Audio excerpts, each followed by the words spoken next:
Les éditions Télème présentent un enregistrement intégral de Le diable sur mon épaule de Gabino Iglesias, lu par Olivier Valiante. À mi familia et à la ville d'Austin pour avoir essayé de me tuer. Chapitre 1. Une leucémie. Le diagnostic de la médecin, une jeune et jolie femme blanche, avec des cheveux bruns qui formaient comme un rideau devant son œil gauche. Elle nous parlait d'une voix douce, d'un ton qu'utilisent en général les adultes pour expliquer quelque chose à un enfant débile.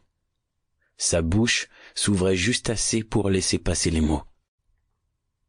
Elle nous annonça qu'un cancer rongeait les cellules sanguines de notre fille de 4 ans, notre petite Anita, qui patientait dans la salle voisine en jouant innocemment avec des Legos. Leucémie aiguë lymphoblastique. Des termes étranges et barbares qu'elle prononça d'un ton duveteux qui ne fit rien pour atténuer le choc. Vous aurez beau peindre un fusil à pompe en rose, il n'en sera pas moins létal.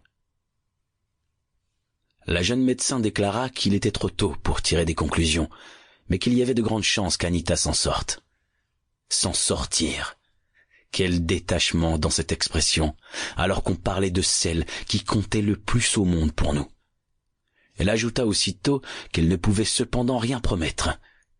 Personne n'a envie de représenter le seul espoir de quelqu'un d'autre. Et pourtant, j'aurais tellement voulu qu'elle soit cet espoir. La docteure se tut quelques instants pour nous laisser encaisser la nouvelle.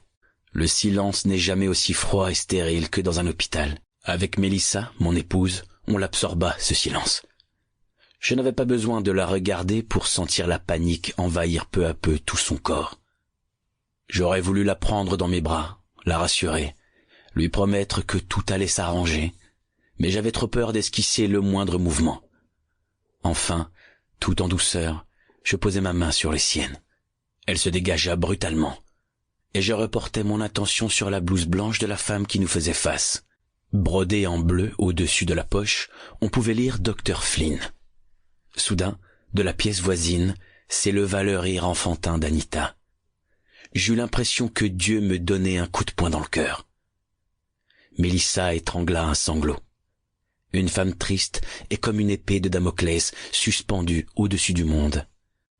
La Dr Flynn brisa le silence pour nous expliquer que la leucémie aiguë lymphoblastique était une maladie qui affectait la moelle osseuse et les globules blancs. Une anomalie du corps, somme toute plutôt Sample complete. Ready to continue?